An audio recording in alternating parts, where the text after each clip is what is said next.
बिस्मिल्लाहिर्रहमानिर्रहीम। अब हम एक्टिव ट्रांसपोर्ट के क्वेश्चंस करने वाले हैं। और एक्टिव ट्रांसपोर्ट के लिए बेटे हमने आपको बताई थी 3-4 बातें, ज़रा उसका कॉन्सेप्ट रिवाइज कर लेते हैं। नंबर 1, एक्टिव ट्रांसपोर्ट में क्या चीज़ मूव करती है? सॉल्यूट के सॉल्वेंट। एक्टिव ट्रांसपोर्ट में क्या चीज़ मूव करती है? सॉल्यूट के सॉल्वेंट। सॉल्यूट मूव करता है, राइट। कहाँ मूव करता है? डाउन द ग्रेडियंट या against the gradient? Against the gradient. और अगेंस्ट द ग्रेडियंट जाने के लिए उसको क्या चाहिए होता है? एनर्जी चाहिए होती है। ये एनर्जी उसको कहाँ से मिल रही होती है? माइटोकॉन्ड्रिया दे रहा होता है रेस्पायरेशन करके, राइट। और इसके अंदर मेम्ब्रेन चाहिए होती है या नहीं चाहिए होती? मेम्ब्रेन मस्ट चाहिए होती है, क्योंकि across the membrane he active transport हो सकती है। डिफ्यूजन में नहीं चाहिए होती मेम्ब्रेन, राइट।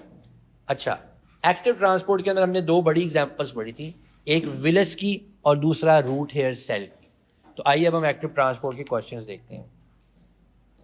कहते हैं the graph shows the results of an investigation into the effect of oxygen on the uptake of glucose by cells. Which conclusion can be made about these data? इसमें हुआ क्या है? इसमें हुआ ये है कि अगर ऑक्सीजन नहीं है तो जो ग्लूकोज टेकअप है वो बहुत कम हुआ है, लेकिन अगर ऑक्सीजन है तो ग्लूकोज टेकअप बहुत ज़्यादा हुआ। तो इसका मतलब क्या हुआ? ऑक्सीजन किस लिए चाहिए होती है? एनर्जी के लिए चाहिए होती है, एरोबिक रेस्पिरेशन के लिए चाहिए होती है। अगर ऑक्सीजन थी तो एनर्जी प्रोड्यूस हुई, एनर्जी प्रोड्यूस हुई तो एक्टिव ट्रांसपोर्ट हुई। तो glucose only enter cells by active transport, glucose only enter cells by diffusion, ये गलत है। ओनली डिफ्यूजन से भी नहीं हो रहा, ओनली एक्टिव ट्रांसपोर्ट से भी नहीं हो रहा। Glucose enter the cell both by active transport and diffusion. Glucose enter the cell by osmosis. So glucose cell के अंदर एक्टिव ट्रांसपोर्ट और डिफ्यूजन दोनों से एंटर हो रहा है, बट डेफिनेटली एक्टिव ट्रांसपोर्ट से ज्यादा ग्लूकोज अपटेक हो रहा है और डिफ्यूजन से कम ग्लूकोज अपटेक हो रहा है। बात समझ आई आपको ये? ओके। कहता है which row shows the changes that occur during germination of a seed. ये भी आपने पढ़ना है, ये भी आपने पढ़ा नहीं है। The diagram shows the movement of glucose molecules across a cell membrane. So बाहर लो कॉन्सेंट्रेशन है, सेल मेम्ब्रेन के अंदर हाई कॉन्सेंट्रेशन है, और ग्लूकोज मॉलिक्यूल स्टिल नीचे की तरफ मूव करते चले जा रहे हैं। Which statement describes the movement of this molecule T? It is a fat. अच्छा, ये टी क्या है? टी बेसिकली एक हमारे पास प्रोटीन है जो कि इस पंपिंग का काम कर रही है। आपने डायग्राम ड्रॉ भी करवाई थी, वेरी नाइस।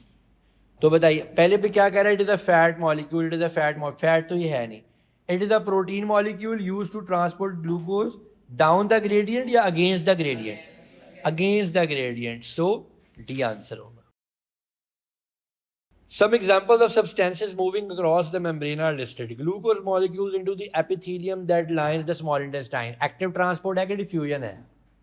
बोले active transport है। Nitrate ions from a dilute solution in soil into a more concentrated solution in root hair. क्या है? Active transport है। भाई dilute solution से more concentrated में जा रहा है, concentrated से dilute में चीजें जाती हैं down the gradient. Water molecule from mesophyll cells into air spaces of the liver. ये क्या है? ये डिफ्यूजन है बेटा, क्योंकि वो वाटर वेपर फॉर्म में, गैस फॉर्म में आ गए हमें। जी हाँ जी। Glucose molecule into the epithelium that line small intestine. आपको हमने बताया था कि ये विलस होता है, ठीक है, ये स्मॉल इंटेस्टाइन का स्ट्रक्चर है, और विलस के अंदर जो भी चीजें आती हैं वो एक्टिव ट्रांसपोर्ट से आती हैं। विलस में जो भी चीज आती है एक्टिव ट्रांसपोर्ट से आती है। सर एक्टिव ट्रांसपोर्ट के अंदर सिर्फ डाइल्यूट से कंसंट्रेटेड जाता है, ये तो उसका कंसंट्रेट से डाइल्यूट पे जाता है। डाइल्यूट से कंसंट्रेट बेटा, अगेंस्ट द ग्रेडियंट। तो कहता है for which example must oxygen be present. Oxygen किसके लिए चाहिए? एक्टिव ट्रांसपोर्ट के लिए चाहिए, डिफ्यूजन के लिए नहीं चाहिए। तो क्या ऑप्शन होगी? 1 and 2 only. Which process is involved in the uptake of glucose by epithelial cells of kidney tubules? बताइए जी, ये भी आपने पढ़ा नहीं है, लेकिन इसका आंसर एक्टिव ट्रांसपोर्ट है। सो ये सिलेक्टिव रीअब्जॉर्प्शन का टॉपिक है, ये भी हमने पढ़ना है।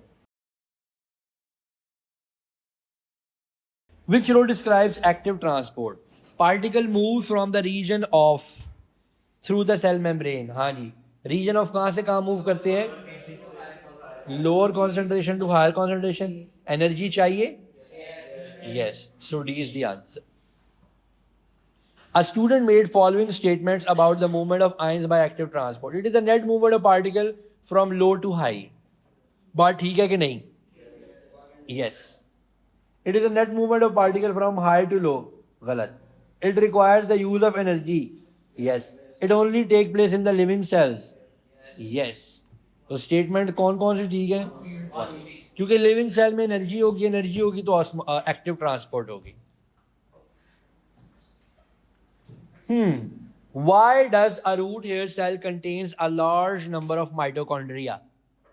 To provide energy for absorption of water, to provide energy for diffusion of minerals, to provide energy for osmosis, or to provide energy for the active transport of mineral from the soil. Which process depends on active transport? बताइए जी, कौन सा process depend करता है?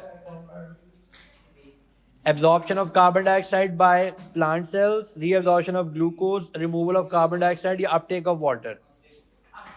Uptake of water by plant roots ये होता है osmosis से. इसका आंसर बी है, लेकिन अभी आपने reabsorption पढ़ी नहीं है, इसलिए आपको नहीं आया. Which road describes active transport? क्या ये movement of water है? No. क्या इसमें एनर्जी चाहिए? क्या इसमें सेल मेम्ब्रेन चाहिए? तो क्या आंसर होगा?